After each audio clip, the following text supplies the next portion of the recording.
ตังโนสุขังมาลาวินาปุญญาคัมเยนาโวปัสสะนะปุญญาตานาเยนะธรรมะนะบุญญาน้ำเลยอย่างน้ำเลย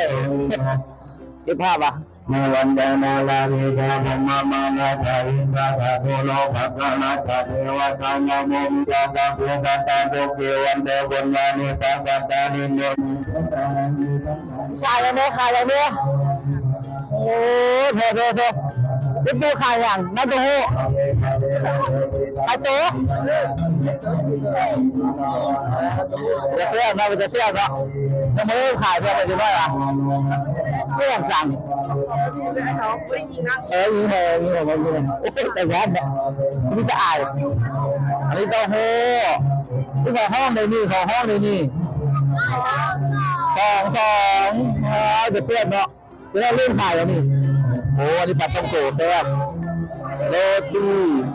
แซ่บสีหอมเก่าๆเนาะโอ้ครับบอกงานเฮ้ยเจ๊ชี้ยังมานี่จะได้มาซื้อซอยแล้วกระเป๋าวันนี้อันนี้ห้องไหนเนี่ยโอ้อยากกินน้ำกระเจี๊ยบดิเจ๋งนะมาขายเนาะมาขายอ่ะนี่น้ำขายเลยกระเป๋าแซ่บอ๋อทำประกันมาดิโอ้วิหลายสีเนาะมีสีม่วงนำโอ้ดูดีร้อนอ่ะออกควันมาว้าวแต่ข้าวนี่ขายอย่างห้องไหน5/3ลูกชิ้นเลยแซ่บขายเพื่อเท่าไหร่4 ล้านเจ๊เป็นคนเงินเลยอันนี้กินผักก้อนมาดิกินผักก้อนเข้าใจจะได้มาซื้อซอยโอ้ยคู่นี้ไม่ได้ซื้อเลยจนเขาได้ยินเยอะเข้ามาขวัญละคู่นี้ฮะเสือแซ่บเยอะยังมองย้ำขายแล้วมันจะได้โทษถ่ายวิดีโออันนี้รุ่นหนึ่งกับรุ่นเก่าๆเลยรุ่นเก่าแล้วโอ้เป็นจะแซ่บเป็นความมีเนี่ยสุดยอดเนี่ยต้องใส่วิดีโอมันต้องเมื่อยไปจับกล้องไอ้ผีคนจับกล้องไอ้คนเมื่อยอันนี้เป็นอย่างขนมโอ้บาวนี่ของเจ๊ไงไอ้ของเจ๊นี่โซฟานี่จะเป็นจะเสียบเนาะไอ้ก็อยากชิมดูเสียบมาดิเจ๊มาดิตัวข้าเจ้าเลยดิไอ้เนาะเสียบมาทันเลยโซนนี้ขายยังเวลคัมทู62เรา6/2โอ้ดีเป็นเต้ดีเลยทานด้วยทานเด็กซีนครบขันพร้อมด้วยอาหารนี่หนักไม่เลยพ่อเนาะแกมาซื้อเลยไอ้น้อยเถอะพ่อหมูขายแล้วเลยยังพ่อหมูขายเลยอ่ะเดี๋ยวน้อยซื้อซอยรอเก็บภาพก่อนเก็บภาพเขาจีเซ่ภาพอย่างนี้4/1เขาจีเซ่บนไม่เซ่เลยใจดูเสื้อเนาะถ้าผมไม่จะเตรียมเขาจะเลย2-3บ้าง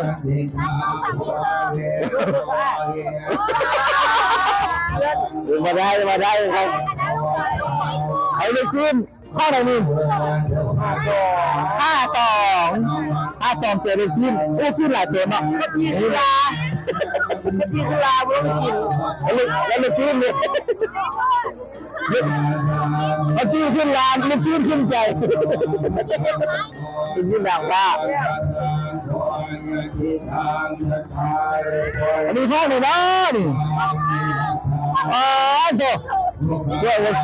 นี่ก็แล้วมีน้ำนี่ก็เลยจะเสียบแล้วก็จะเสียบคนขายกับน้ำด้วยคนขายกับน้ำด้วย บรรยากาศเลยยอมละการเป็นบุญปีใหม่อยู่ในเมืองแม่แสนดอนดุเนาะมีทั้งเลข19แล้วก็เลข10ใหม่เลข10ที่ยังในปัจจุบันเอามารวมกันเยอะหลายเป็นตัวเนาะหลายโอ้เริ่มใส่บาทละแล้วบาทใส่บาทเขาเป็นงานแท้นี่ให้เป็นงานแท้ทิตามมาริตินาทิตาวะผู้เรียนดอนแดงแทนดันฟ้าเราวันทุกแห่งขยำมังคลานิมาลาจิเลกันมามีโยติตาสุดาลันเดินโบราณพนาลาวันธรรมันธรรมันทานดังยา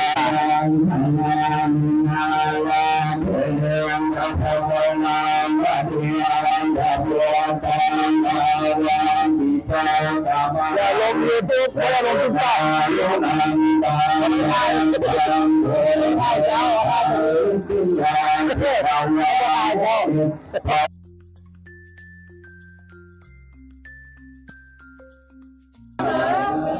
บรรยากาศการขาย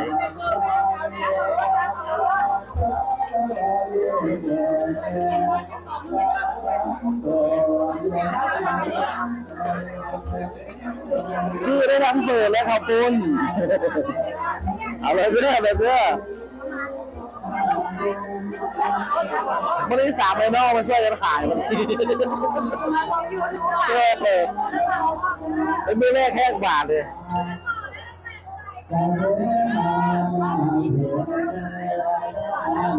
คนกระพุ่นกับคนมากระหลายเนาะโอ้จอยเอาไม่หลบเพื่อนยัง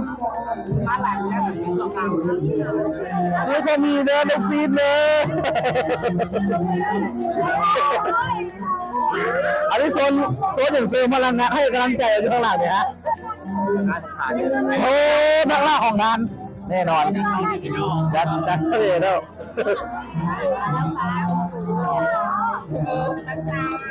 ให้บรรยากาศในการขายคนที่ขายเปิดดีขึ้น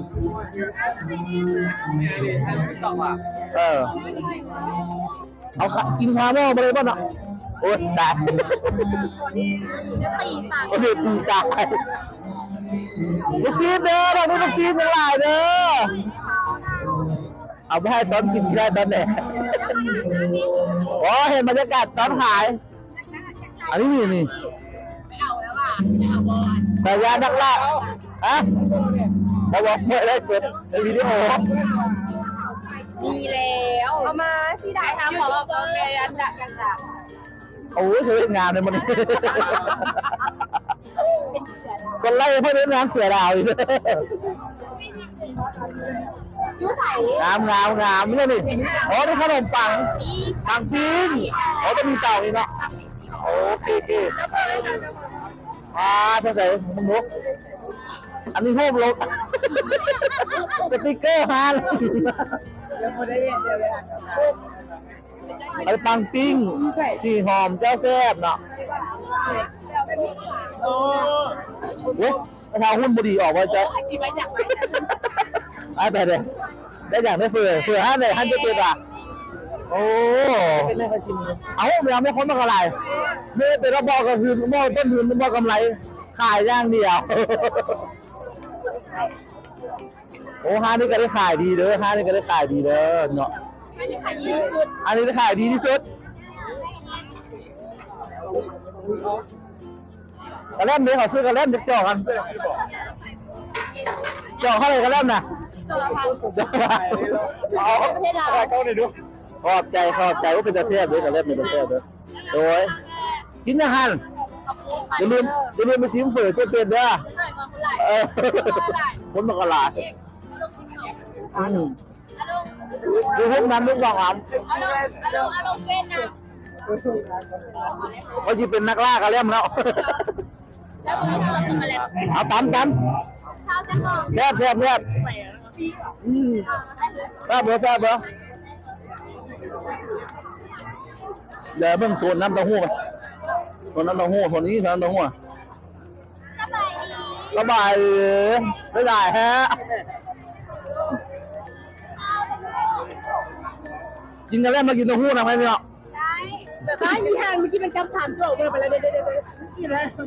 ไม่เป็นแบ่งที่คนแล้วไม่กินบูเบอร์แล้วกิน เลี้ยงเอาไปกินเลยเอาไปยังกลับมาเสน่ห์ ได้เงินกินแล้วอะไรก็อยากได้ถามคุณค่าอะไรกันเนาะอะไรไม่ผ่านซีมันเลิกแซ่บตัวนี้ว่าเข้าเนียนปกติบอ มันนี่แซ่บกว่า จะเป็นจัดเต็ม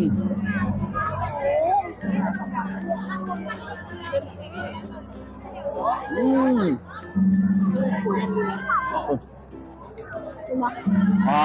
ูกินมันก็กินแซ่บๆมึงนึกหมดแล้ว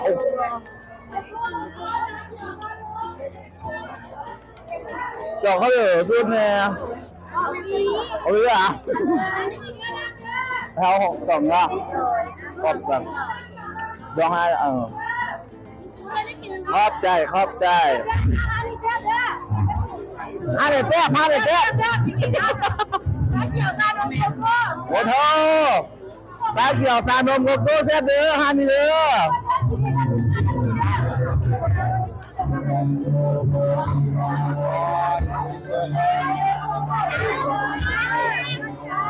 ดอกเก้นนี่เก้นล่าของฟรีดาวกินเบอร์แล้ววะกินเบอร์เป็นแล้ววะเดี๋ยวเอาเพิ่มดีเจนตรงนี้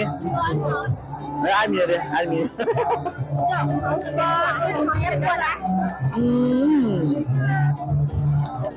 ครับโอ้กองเอ้ยจะมาเกือบรอจะมา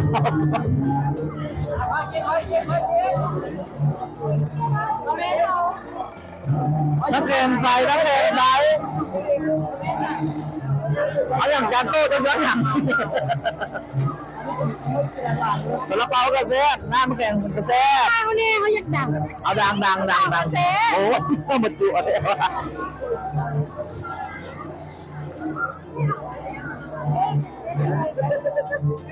โอ้แม่ก็กินไม่เลย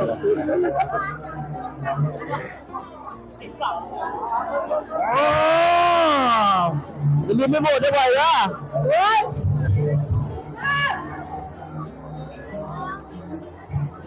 โอ้ตายเยอะมากคือไหม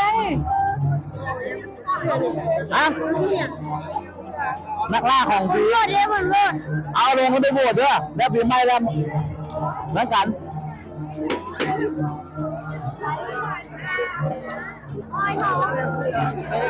นี่เปิดนะนี่เปิดแล้ววะลงละเข้าไปเลยเอากระลงเข้าเลย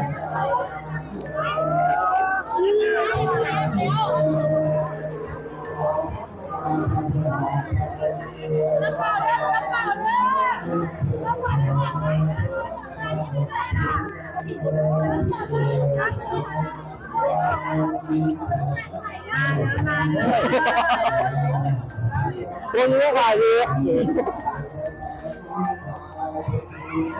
เอาเยอะเรียบร้อยเจ๊ไปเนาะรับนี่เรียกมันเอาตอนนี้ร้านดูขึ้นใหม่ฮะร้านเขาไม่ไปเทียบกันเนี่ยเนี่ยเทียบกันเทียบเนี่ยเดี๋ยวเขาลุ้นนะเอาเดี๋ยวลืมชิมเบอร์เลยว้าวเดี๋ยวฮันเจ๊เป็นยังคนครับค้าหนาแน่นเลยเราเจ๊เป็นว่าจะเต็ม30 โลเบาๆ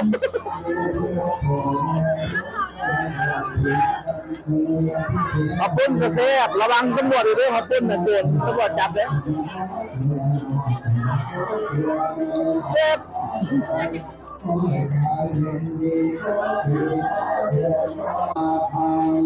อันนี้กันยางว่าอุ่นทำนึงจะแบบลืมไปหมดเด้อลืมไปหมดเด้ออารมณ์เรียบร้อยแล้วได้อัดโอ้นี่จะเปลี่ยนไส้กระดูกหลายได้ไหมนะ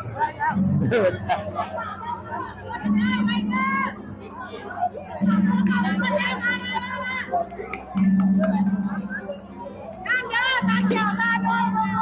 เด็กเลยรับต่อที่วันละเด้อมาเด้อ เอาเด้อเอาเด้อคุณ ภาพน้อยเขา เฮ้ยเราเก็บภาพอย่างเดียวเลยล่ะ ไม่ได้ผ่านวันก่อน จ้าเอเดี๋ยวย่ามาซื้อซอยเดี๋ยวย่ามาซื้อซอยแล้วเบื้องบรรยากาศการกิน ค่ะชอบขอบคุณทุกคน ระวังตำรวจจับเดี๋ยวสิกินข้าวปุ้นน่ะ เอา มาสู้ โอ้โหเลยคนมือเมื่อวาน อันน่ะโถได้กินเฟอร์จะเป็นแล้วอ่ะ แล้ว แซ่บบอ เคยเป็นอะไรมาก มันได้เป็นไส้กระดูก15 โลคุณไส้กระดูกต้อง15 โลตอนเน้นๆโอ้โหเอาละเด้ออินโซให้แซ่บดูครับเดือดเยืออร่อยแซ่บเอากินเบอร์โซดูเบอร์จะเป็นแซ่บโซดู ต้องได้ที่สองหนึ่ง ไอ้ลูกชูโถอร่อยเอาคำแล้วเขาก็หาโอเค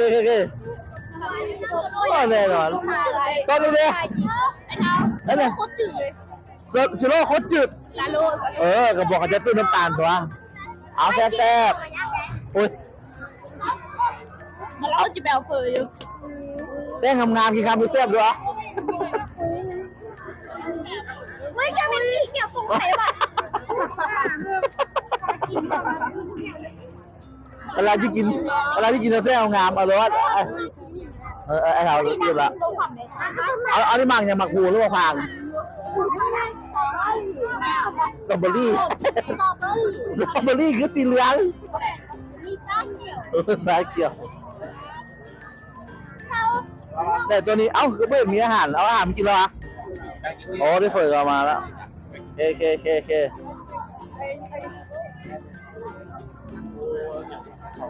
จับได้เฟิร์แล้ววะตบแต่ยานตบปากตัวเองเดี๋ยวนี้แล้วเป็นไส้กระดูกตั้ง15 โลคุณตัวเสียจะเลยเป็นหน่วยไส้เส้นหน่วยหลานก็ลดหมดเลยโอ้ย ประเสริฐมหาอาจารย์ที่ประเสริฐคือสายมหาอาจารย์ เต็มหน้าเลยเต็มหน้า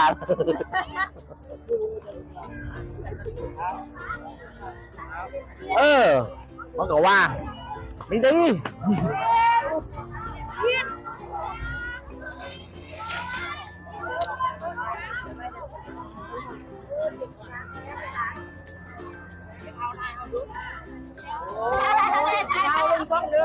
กินจนชิบะละ กินอันนี้เนี่ยของเราลงไปก่อนนะ ลองโย่เคลองโอ้จิ้มบุญหมดละต้องจิ้มบุญเลยสิเอาได้ค่ะจิ้มบุญแล้วกันนั่นจิ้มบุญแล้ววะกันแล้วโอ้โหอัปเดตสถานการณ์กินเลยกินเลยแซ่บ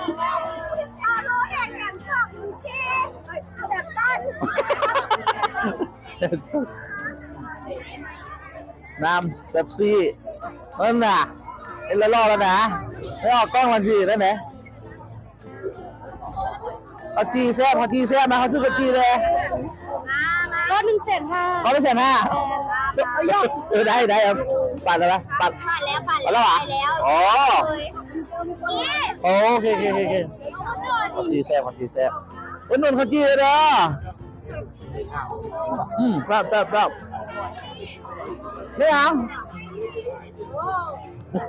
ดังไฟเห็นเด็กเอานี่คือเบอร์ใดฮะโอ้อันหนังเราประเทศนี้คนขายกันยิ้มเลยเด้อจะได้คนกินสิบ่แอบได้ยังดีนอนได้เท่า ได้ไม่น้อยทันเนาะเอาบอยเท่า อันนี้เถอะ เอาก็ใส่แล้วเหรอ ขอบใจฮอน คนขายกระงามแซ่บแซ่บแซ่บเอาขนมมาเลยนี่อ๋อโถแล้วของแซ่บเป็นไรเนาะ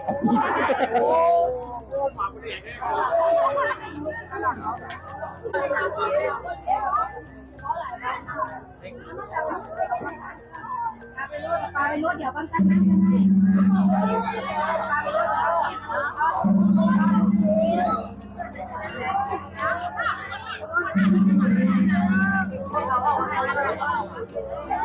ให้เด็กน้อยคณะไปนะ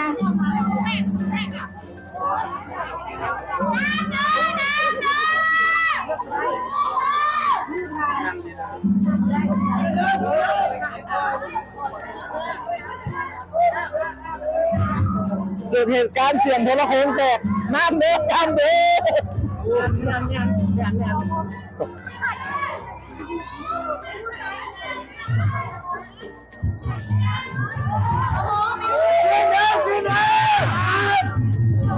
ดีว่าเด้อดีว่าเด้อบอกมาคนละ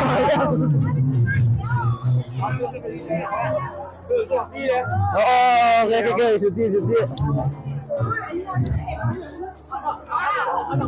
ไม่เอายูเตอร์กันสองคนที่กินไม่คนได้เลย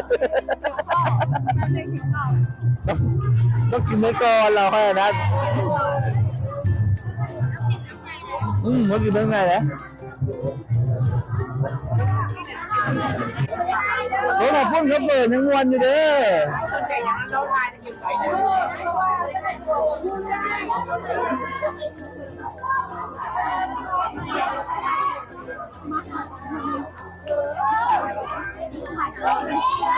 แล้วอันนี้ไปเลยอันนี้อะไรกันแล้วโอ้ย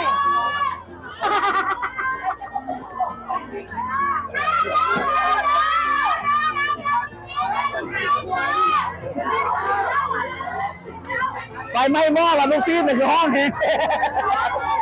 มาเดี๋ยวลูกซีนลูกเดี๋ยวลูกซีนลูกไปนอนให้หยังเดี๋ยวระหว่างให้เนี่ยไม่เป็นเส้นกับมาซีนนะเส้นเป็นจะกลายเป็นขนาดหัวอยู่นี่ในห้องกูบ้าเนี่ยไปพี่ถึงเดียว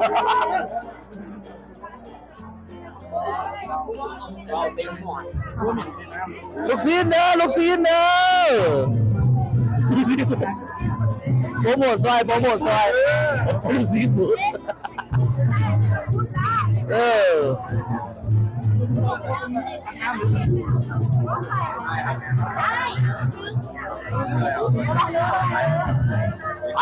ไปกินละเมียนนะเอารถของดำพร้อมเด้อรอแค่2 คนสบายดีถ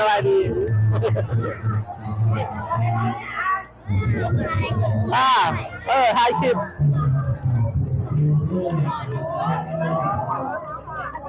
น้ำแข็งแน่จอกนึงน้ำแข็งแน่น้ำแข็งใสใช่หัวใจละลายด้วย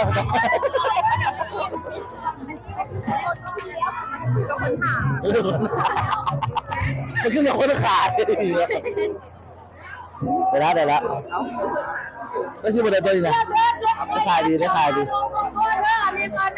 เอาแล้วขับปุ้นขึ้นอยู่มือเลยขับปุ้นแซ่บๆจะขับแล้วแล้วบอกว่าโอ้ยใครจะขึ้นมาบังกล้องเลยนะอาทิตย์โอ้โซนี่กินอาหารเลยโซนี่บ่ขยับออกกินอาหารเลย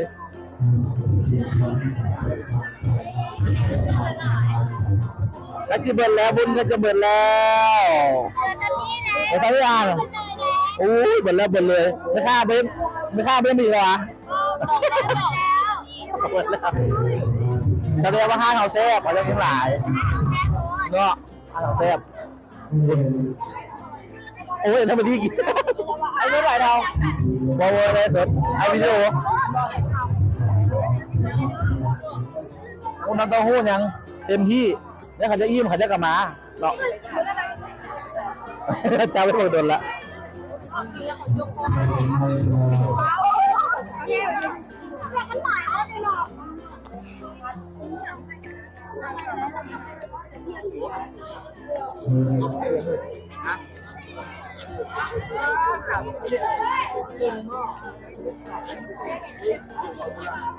เปล่าละไม่ได้ให้ผู้บ่าวก็ได้ กูเอาไปกัน บ่าวพี่ไม่บ่าวทำไม่ได้ไม่เติมตัวยิ้มนะเฮ้ยขนมปังนี่มีชื่อแค่มาเด้อแต่งใจเด้อเนี่ยเด้อทำเด้อ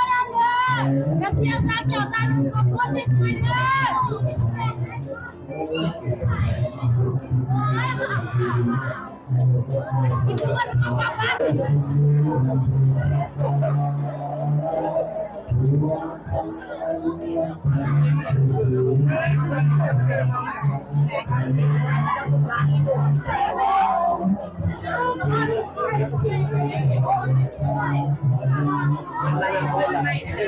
ป้าเราซื้อเฟย์ก็พุ่นเด้อจิ้มเหรอจิ้มแล้วจิ้มแน่เราหลายอันกระแลมซีเบสเลยเด้อกระแลมซีเบสเลยเด้อโอเคผมติดตามเลยไอ้เด้อผมเนี่ยต้องแก้บอกมันเป็นเส้นกระดูกแมว15 ตัวนะมองเกี่ยวไปเลยตาลักเลิศมหาเป็นผู้ยาพาโพอยู่ทำไมว่าเป็นวันดีทุกท่านเป็นทางเด็กแซ่บไปปั๊มกันแล้วกินเหลือเฟืออ่ะเอาไปกินเอาไปดิแซ่บเลยแม่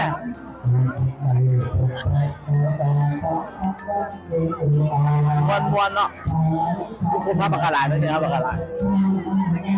ห้ามขายแล้วก็ปากกาลายโซนนี้ห้ามขาย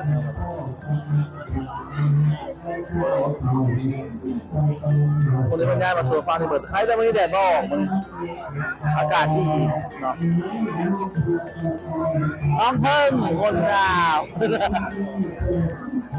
โอ้สู้เส้นตาฮักได้สู้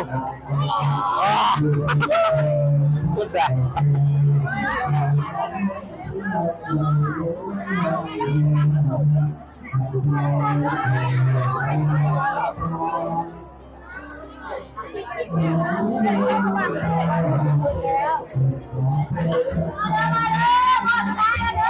โอ้น้ำเป็นแล้ว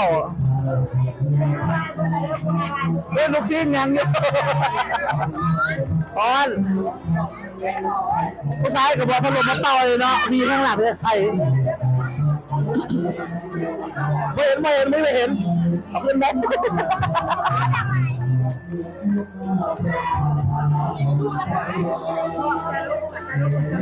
โอ้ย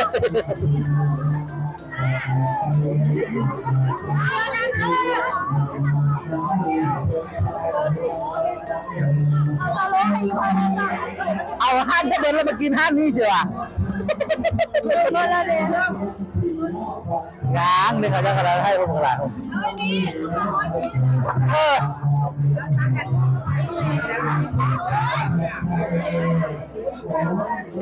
อ้าวก่อนยังไม่ได้กินนะเอากล่องเพื่อแล้วกล้องเพื่อแล้วกล้องเพื่อแล้วไม่กิน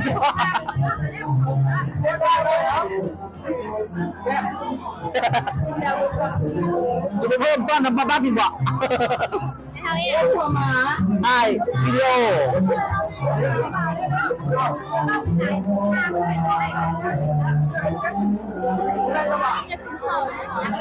จีบีเลย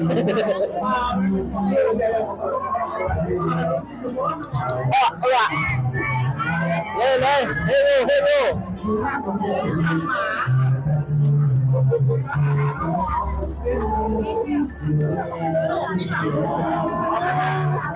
เนาะโล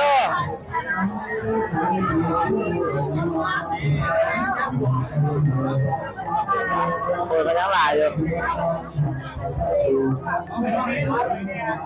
โอ้ผลละวันนี้ขอบคุณนี่ยังไงเดินกินเบื่อแล้วอยู่ละเอาเลยขอบคุณกันยังอยู่เด้อไม่เอาบุเซ่ใส่ลูกชิ้นอยู่ดิโอ้ห้าเต็มเป็นละมาสร้างนี่เชียวไอ้ยันเนาะโอเคมันหมดไหนฮันเดียวแล้วโอ้เจ้าเราเป็นลูกชิ้นฮันเดียวไม่ใช่เดียวเองแทบหลายกำลังตีมาแล้วนะมันจะหมดแล้วคนจืดกินเนาะขายตลาดนี่คือกินเบิดยังเพราะว่าเมื่อกี้นี่มันยืนเมาเยอะแหละแบบโคตรเท่มันมาดู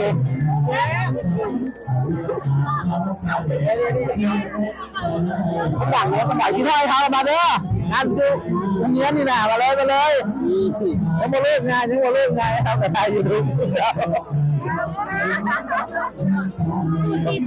สังเกตว่าห้างที่เขาแทรกว่าห้างเราป่ะแค่ว่าบอกว่าเห็นผู้ชายอยู่ว่าเยอะแหละเดี๋ยวเลยว่าเดี๋ยวเบิร์ดคืออยู่ไปผู้ชายก็กินแต่กินจะกินขนมปังปิงดีโอ้ยน้ำกาแฟ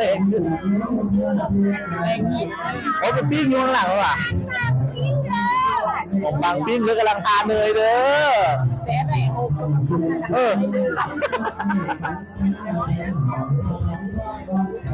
อ้ไฟยังไม่ติดตอนนี้ผมติดโอ้หลายอยู่ทำตีได้แต่สร้างให้ทันโอ้ผมเห็นโลโก้หน้าห้องมันหลายแล้วอยู่แล้วไปโพสเตอร์หน้าห้องมันหลายด้วยโอ้เทปบัฟมาแล้วเทปบัฟ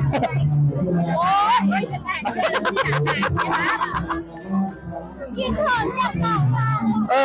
ยกินของจากเตาถ่าน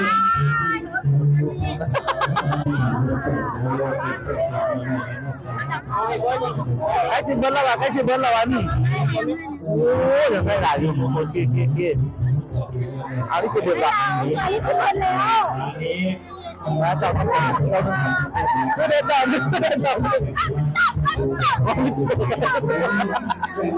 มาจับเลยซื้อเด็ด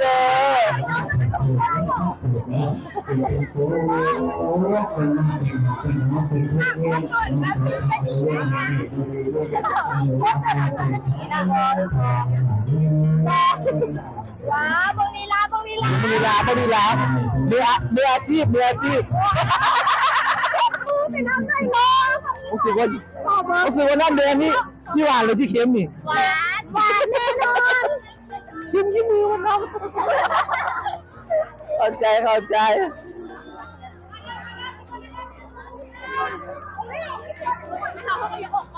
มาแม่มาไป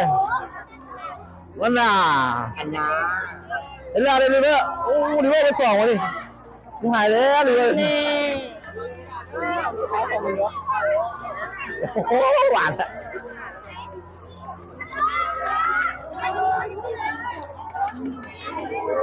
สโลแซ่บบอเปิดร้านเจ๊เป็ดการันตีอ้าวเจอเบ็ดยินแล้วเปิดเป็นดังยินแม็กโอ้ยยินแล้วโอ้ยเอาเลย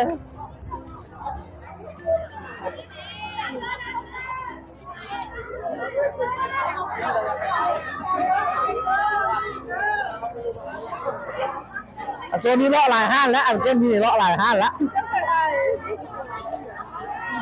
เลาะห้องแต่ก็เห็นเต็มมือไปหมดนี่กระโดด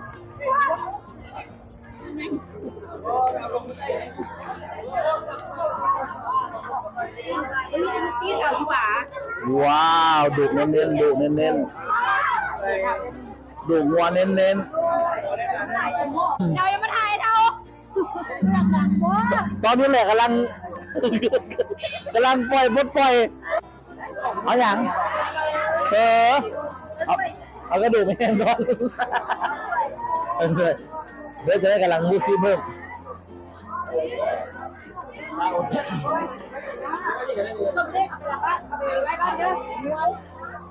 มองไม่ทำได้ละ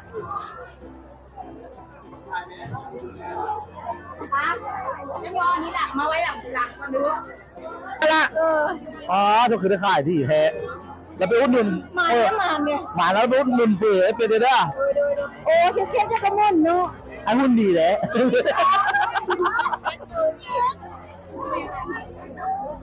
หมดจะอุดหนุนเฟื่อเป็นเด้อเฟื่อเป็นเราสร้างมาเต็มที่เป็นระหว่างยังมากระหลายฮะซิมมากระหลายผม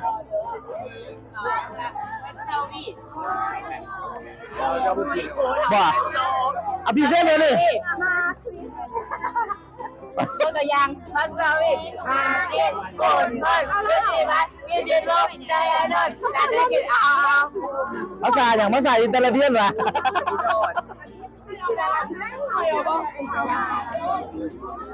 ได้ทานเด้อเดี๋ยวยังไม่กินเท่านี้นะฉันจะมาจอบตลอดเด้อจะกินเยอะเขาจี้กันยังเด้อเขาจี้ยังหลายอยู่เด้อเขาต้องใช้เสียงห้องซอยกันเอาผู้ชายมาห้องซอยไว้พวกนี้เขาจี้เด้อเขาจี้ยังหลายเด้อเขาจี้ใส่นมเด้อลูกซีท่านี่ยังได้ขายดีอยู่นี่เนี่ยมันเซ่คนเห็ดดีเซ่คนเห็ดโอ้เซ่คือคนเห็ดได้นี่นะ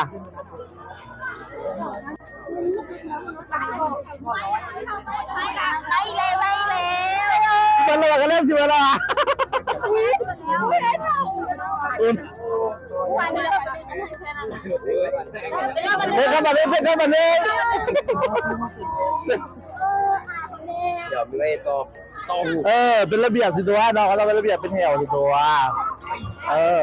ต่อ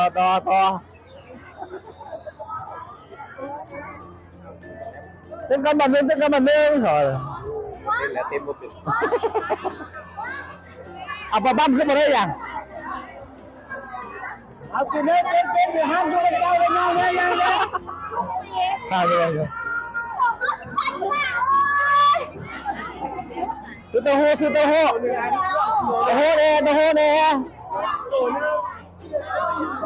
อันนั้นมันเราใช่มันเราอันนี้ก็อันดำมันเราพูดมันเราเป็นเล็กไว้เหมือนแล้วคนแน่บ่น้องนี่ยัง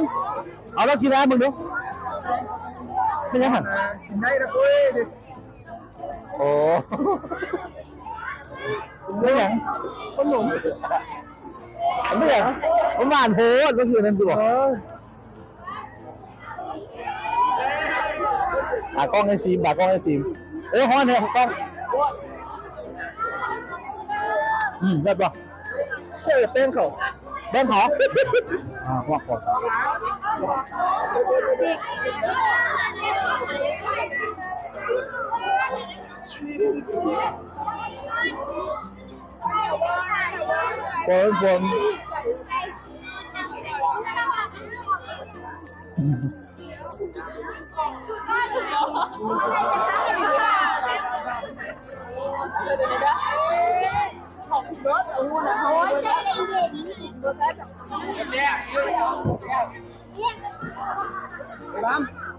คืนเลยโอ้ยไปแล้วน้ำแข็งไปแล้วไปแล้วน้ำแข็งนี่ไปแล้วอันจะระบายอันนี้ไว้5ในเท่าเลยได้เป็นด้อมเหรอว้าวเรื่องหลังซื้อแล้วแซ่บไม่ได้เป็นเต็มไม่ได้ออกต้องได้ออกเลยลงซ่อง มัดเสียงโทรจานแล้วกำลังมัดเสียงฮอน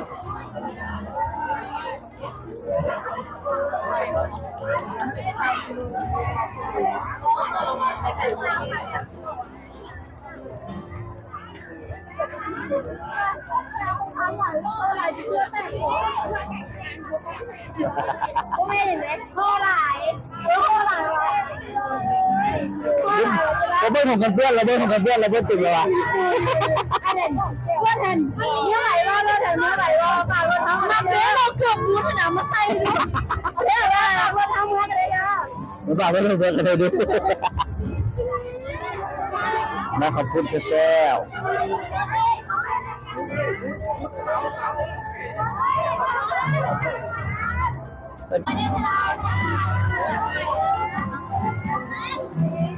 แล้วก็เขาอยากมาขอพักกันรถเนี่ย แล้วขอบคุณเจ้าขอบคุณเจ้าอยู่นะ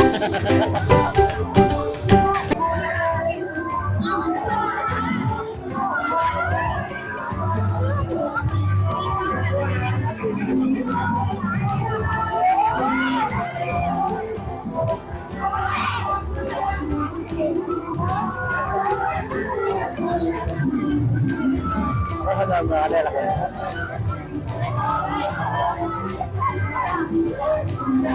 อาจารย์ทุกอย่างกินแล้วอ่ะ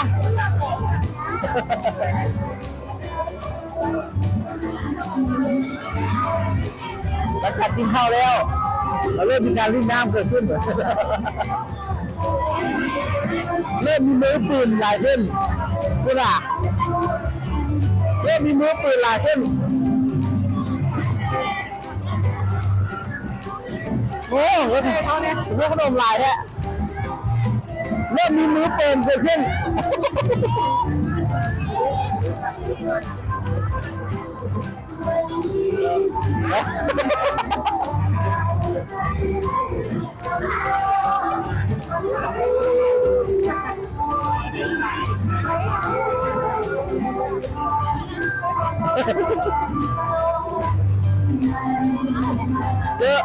เจอองค์ลงจะสั่งว่า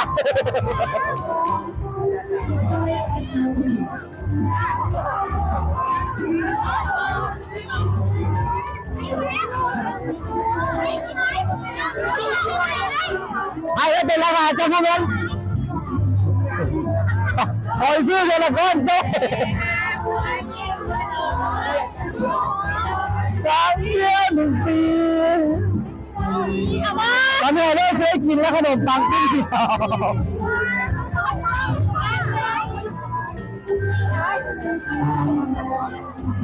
ได้ยินมาทำไมไอ้เท่าเลยเด้อ ไม่เอาเดี๋ยวก็ได้เอาเดี๋ยวก็พอแล้ว ให้เมียตั้งนาน เดี๋ยวครับขอบพระทัยค่ะ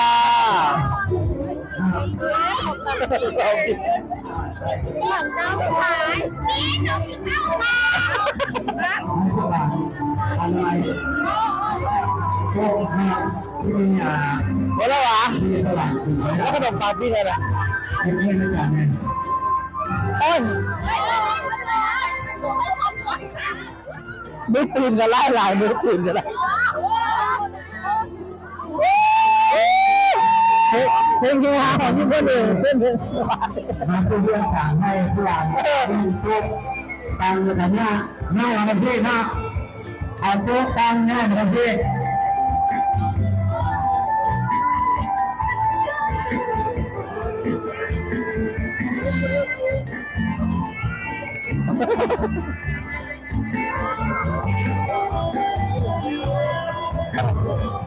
ประจำเป็นงานที่เกิดเนี่ยนะครับเพื่อนเพื่อนเอา2 คนที่ถ้วยเยอะนี่อาจารย์นี่คือเรื่องการให้เท่าไหร่เรื่องเอาให้ง่ายคือการนะครับนี่เรื่อง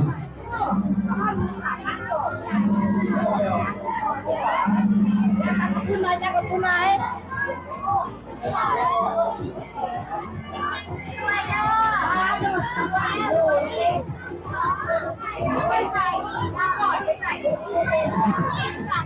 ว้าวจัด เ